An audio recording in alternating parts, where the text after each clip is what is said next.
ივანიშვილი დიქტატურის ახალ კანონებს იღებს. სამიზნე ისევ მედია, რომელსაც ოლიგარქი წლებია ებრძვის და ახლა დასკვნით ეტაპს აანონსებს. ქართული ოცნება მიიღებს კანონებს, რომელმაც მასობრივი ინფორმაციის საშუალებებს ბოლომდე უნდა გადაუკეტოს საარსებო სახსრები და უფრო მეტიც ოფიციალურად დააწესოს ცენზურა. ოლიგარქია არალეგიტიმურ პარლამენტს მიაღებინებს კანონს, რომლითაც თავად დაადგენს მედიის ობიექტურობისა და ჟურნალისტური ეთიკის სტანდარტებს.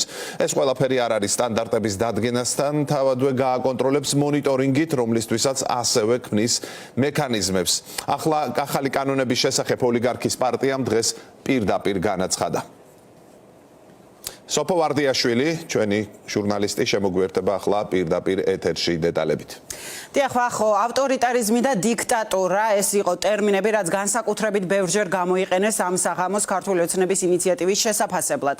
ოცნების ეგრეთ წოდებულმა დეპუტატმა მამუკა მდინარაძემ განაცხადა საგანგებო ბრიფინგზე ამის შესახებ, რომ იწყებენ მუშაობას ახალ ინიციატივაზე, რომლის შედეგადაც შეიზღუდება მედია საშუალებების დაფინანსება უცხოური წყაროებიდან, ასევე კანონი დადგინდება მედიის ობიექტურობის, ასევე ჟურნალისტური ეთიკის სტანდარტები, განისაზღვრება აღნიშნული სტანდარტების მონიტორინგის და დაცვის ინსტიტუციური მექანიზმებიც.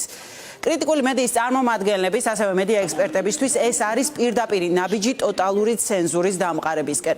მიაჩნიათ, რომ ოცნება ახლა აღარც დასავლეთისთვის ცდილობს თავის მოჩვენებას, რომ დემოკრატიულად მართავს ქვეყანას.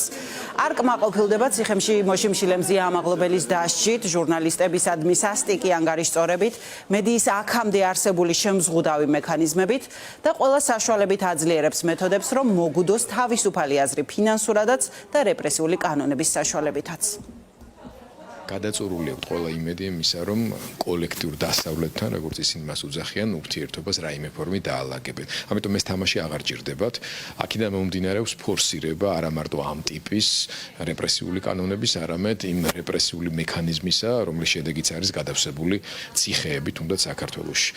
რაც შეეხება უშუალოდ მედიას, მიზანი ძალიან გასაგებია, ერთის მხრივ ფინანსური მოგუდვა, ყველა წყაროს და რესურსის ჩახსნა და მეორეს მხრივ ცენზურის ინსტიტუციონალიზაცია, რომლისკენ ნაბიჯები მათ უკვე ისედაც ჰქონდათ გადადგმული, მაგრამ ის რასაც ახლა ესენი ლაპარაკობენ, არ არსებული მართლმსაჯულების პირობებში, ეს პირდაპირ ნიშნავს იმას, რომ საქართველოში კრიტიკულმა მედიამ, რომელსაც რაღაცა წვდომა და გავლენა ექნება საზოგადოებაზე, ფაქტობრივად აღარ უნდა იარსებოს. მამუკა მდინარაძეც როგორც ჩანს, სურვილი აქვს, რომ მის მიერ შემუშავებული პრაქტიკა, როდესაც სამთავრობო ტელევიზიების საინფორმაციო გამოშვებების მიმდევრობასაც კი ის აკონტროლებს, საყოველთაოდ გავრცელდეს ყველა მედია საშუალებაზე და სავარაუდოდ ამის გამო მიიღო დღეს გადაწყვეტილება დაეანონსებინა ცენზურის კანონი. თანამედროვე ეპოქაში, სადაც ძალიან მძლავრი ინსტრუმენტები არსებობს იმისთვის, რომ შენი ხმა, შენი სატელევიზიო პროდუქტი და სიტყვა გაავრცელო თუნდაც ონლაინ მედიის საშუალებით, შეუძლებელია ცენზურა დააწესო. მან კარგად უნდა იცოდეს, რომ ეს ზუსტად იმას ნიშნავს თავდასხმები მედიაზე, რომ ამით ზრდის ინტერესს კრიტიკული მედიის მიმართ. თუ კრიტიკული მედია არაფერს არ ნიშნავს ამ ქვეყანაში, მაშინ რატომ ებრძვის და რას ებრძვის? რა თქმა უნდა, ცენზურაა და ქართული ოცნება ამ შემთხვევაშიც მოქმედებს როგორც რეჟიმი და იყენებს ძირითადად შეზღუდვებისა და აკრძალვების სტანდარტებს და იყენებს პროპაგანდას ძირითადად იარაღად. ქართული ოცნება პატივს არცემს გამოხატვის და სიტყვის თავისუფლებას. მაგალითად, მე ქართული ოცნების რომელიმე წევრზე რო ვთქვა, რომ კრემლის სასარგებლო იდიოტია. მათი დღევანდელი სტანდარტებით ეს არის შეურაცხყოფა და ახალი კანონი შეიძლება დამიჭირონ ციხეში ჩამსვან და მედია საშუალებაც დახურონ. მაშინ, როდესაც დასავლური სტანდარტით ეს გამოხატვის თავისუფლებაა. ასე რომ აქ მნიშვნელობა არ აქვს რა კანონს შემოიღებს ქართული ოცნება, ის მაინც რუსული სტანდარტით განსჯის, რუსულ რეფორმებს განახორციელებს იმისათვის, რომ საბოლოოდ რუსული რეჟიმი დამკვიდროს აქ. ცენზურა არის, კი, ნამდვილად, ცენზურის მცდელობა ყოველ შემთხვევაში იქნება ამ კანონების შემოღება.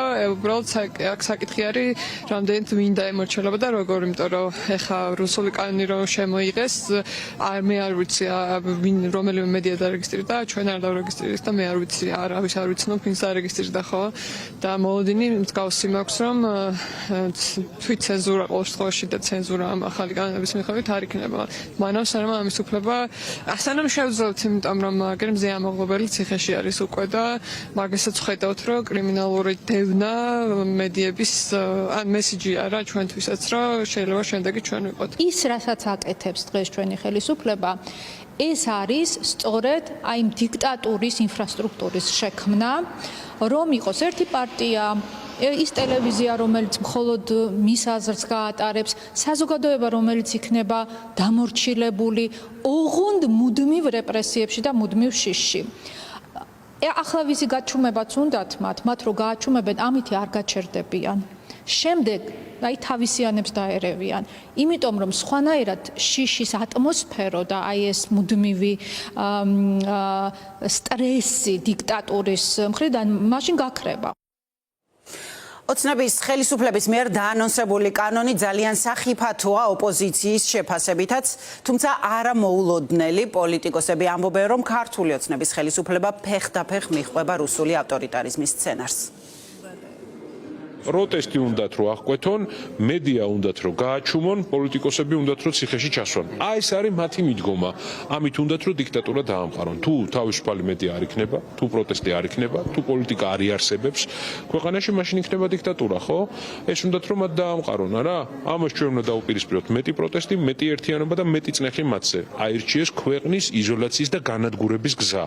ამიტომაც მათთვის მედია არის საფრთხე და პრობლემა. რა თქმა უნდა, როგორც ნებისმიერი ავტოკრატიული ხელისუფლება, როგორც ნებისმიერი ხელისუფლება, რომელსაც უნდა დიქტატურის დამყარება, ქართული ოცნების თვითგამოცხადებული ხელისუფლება უპირველეს ყოვლისა მტრობს თავისუფალ და კრიტიკულ მედიას, რადგანაც მედია არის თავისუფალი კრიტიკული აზრის ბასტიონი, საფუძველი და ბუნებრივია თავისუფალ მედიაზე თავდასხმა არის მიზანმიმართულად იმისაკენ გადადგმული ნაბიჯი, რომ ამ ქვეყანაში არ ისმოდეს განსხვავებული ხმა, არ იყოს პროტესტი და რომ ამ ქვეყანაში ვერ გაიმარჯვოს ქართული ხალხის რეალურმა თავისუფალმა სულისკვეთებამ და ჩვენმა ბრძოლამ ევროპული და ცივილიზებული ქართული სახელმწიფოსთვის. ყველაფერი ასაც ისინი წარადგენენ ხა ქართული ოცნება არ ემსახურება არაფერს ღირებულს დემოკრატიისთვის, ადამიანის უფლებებისთვის, მედიისთვის, სამოქალაქო საზოგადოებისთვის, ემსახურება ან საზოგადოების მოტყუებას ერთი, ან ისევ რომ ვისაუბროთ და ვიდისკუსიოთ თემაზე, რომელიც არ არის დღეს მნიშვნელოვანი.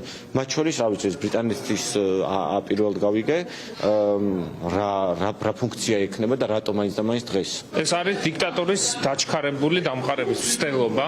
ჩვენ კარგად უნდა გვესმოდეს, რომ თებერვლის თვეში აპირებს, როგორც ჩანს, ბიძინა ივანიშვილი რუსებისთვის ამ ქვეყნის ჩაბარებას, რა 25 თებერვალს, როგორც ჩანს, უნდა შევხვდეთ ბოლომდე გაჩუმებულები და ქუჩაში აღარ უნდა იყოს პროტესტის ხმა. ამ პროტესტს სერიოზული პრობლემა ექნება, თუ კი აღარ იქნება ამ ქვეყანაში თავისუფალი ოპოზიციური მედია.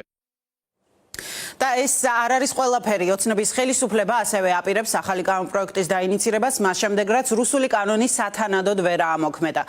ეგრეთ წოდებული დეპუტატი მდინარაძე ამბობს, რომ დაინიცირებენ ამერიკული ფარას პირდაპირ ასლს. მისი თქმით, შარშან შემოღებული რუსული კანონი მსუბუქი ვერსია იყო, ახლა კი სამოქალაქო საზოგადოებასაც ზომების გამკაცრებას უანონსებს.